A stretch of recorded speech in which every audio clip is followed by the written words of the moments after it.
So, do you think if we saw someone smoking, maybe do you think it's same with eating healthy food? You should grab his hamburger and throw it out and tell him you can't eat it, it's bad for you. Could you do that if someone was smoking? Could you just grab it from them? No! I may grab it and eat it. I think using alternative assessments has a lot of benefits because it tests what the students can do with the language, perhaps more accurately than most pen and paper tests. Learning to lead a discussion teaches them what a discussion is, what is the shape of a discussion, teaches them really to anticipate what might come in a discussion. And so that's really the goal, is to make them excellent discussion participants. This group discussion for me is very interesting, and this is challenging for me because this is my first time to take part in the group discussion. Group leader and the discussion program in our AEI is really special because when I was in China, I don't know there is a lessons form like this. It's really good for students to develop their skills. They don't necessarily need the skill of discussion leading very often in their academic careers, but they need to be able to be excellent discussion participants. As a group leader, I have to organize how my group member discuss with each other, and I have made some outline I have to follow my steps and try my best way to let all of the students being speaking, so it's really good for my English skill. Today our topic is how can we reduce the problem of increasing population. So I have a question first. If there are too much population in your country or your city, so do you want to move out, or you will think about the problem and want to solve it. So if you want to move out, raise your hand. Jinko. And so you guys want to solve the problem. Why you want to move out? The steps on a given day when we're discussing are basically set up and go. Divide the groups, remind them their goals, and set them off to go. Do you remember what your goals are? Let me remind you about your goals. One is to be clear, and if it's not clear, to help make it clear. One is to include everyone, make sure everyone speaks and about equally. Help people respond to each other, not only to you, and keep track of time. So our next discussion leader is Frank. Frank has his topic. Do you know the time, Frank, right now? Okay, so 15, it's okay if it goes over 15 minutes a little bit, as long as it's less than 20. But it should be at least 15 minutes, okay? Go ahead. Hi everyone. Today our discussion question is, whose fault is it when citizens eat unhealthy food? We've talked a lot about the skills for discussion leading, especially at the beginning of the term. We do some activities where I lead a discussion and students watch what I do and comment on what I do. We do some activities where students work on gambits for discussion participation and discussion leading. And we talk a lot about what the moves are in a conversation, about introducing, about starting with easy questions and moving to deeper and deeper questions. We talk about gathering information, controversial opinions, analysis, and solutions, and moving through those steps of a conversation or discussion. How about you, Heya? Do you agree with Christy? I think companies try to give healthy food because if people stop eating fast food, they can't earn money. Parents should aware their children that fast food is unhealthy for them, and it's hard to stop their children from eating fast food. But they should tell their children this food is unhealthy for you, and you have to limit eating fast food. To tell them the truth. The fast food is unhealthy for you. Yeah, I think this is a good practice for me because really I need to improve my speaking. You know, the speaking is very important category for learning English. So having discussion for a long time in one topic, I think that will improve my speaking. I assessed this activity with a rubric. The rubric basically covers the same things I mentioned about the goals.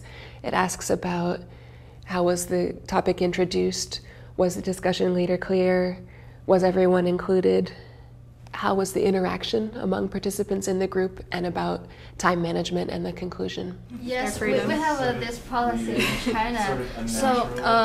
So you guys are Chinese, right? So do you think this policy is good for our population problem, to solve this population? I know they have the right to have as many as children they want. I think this policy has too many effects, both positive as well as negative. I assess it basically by listening and making notes and then coming back and assessing at the end, and also using the peer assessments that the students fill out. Okay, everybody, I have a little feedback form for Abby. It's not like grading, but it helps me see what your experience was of the discussion. 4 means good, 5 means amazing, 3 means okay. Okay, so go ahead and fill that out just for a few minutes. Please write something, at least one sentence under other comments, and then I'll collect those papers. I use peer assessment for a few reasons. One is that it simply helps me to assess more accurately. One challenge for me in this activity is that I need to have 2 groups discussing at once. So of course I'm 100% on listening to 2 things at once and taking notes on 2 things at once. But then I get to look at the assessments that the peers have given each other and kind of complement my own assessment and my own noticing with that information. And then of course, in the same way that learning to lead a discussion helps them make them better discussion participants, I think that assessing each other's discussion leading has really nice watchback, so to speak, in helping them apply what they see in someone else's discussion leading to their own future experience of discussion leading. You know, I just learn, from the group leaders, how to lead a discussion like that. Actually, they did well, yeah, and that will help me in the same when I lead the discussion. It can be challenging to use peer assessment because you have to take with a grain of salt what the peers say. When I see one that just says 5, 5, 5, 5, 5, good job, I think, okay, well that person was probably happy and that person is maybe not doing the best job of peer assessing. So there's some training that needs to happen for quality peer assessment. Some clarification or norming, if you will, even though it's norming light for the students, but just saying what is a 5, what is a 4, what is a 3. A 5 is amazing, a 4 is really good. You can give your classmates 4s. That shows they're really good, and you can show where they were wonderful and where they were good and where they were a little bit good, So encouraging them to give some differentiation within the categories. Because I just saw many students give me some recommendation is really good because I cannot focus on my mistake. So they give me the recommendation I can improve, focus on the problem, and I cannot see it. This is useful because different people can focus your different parts.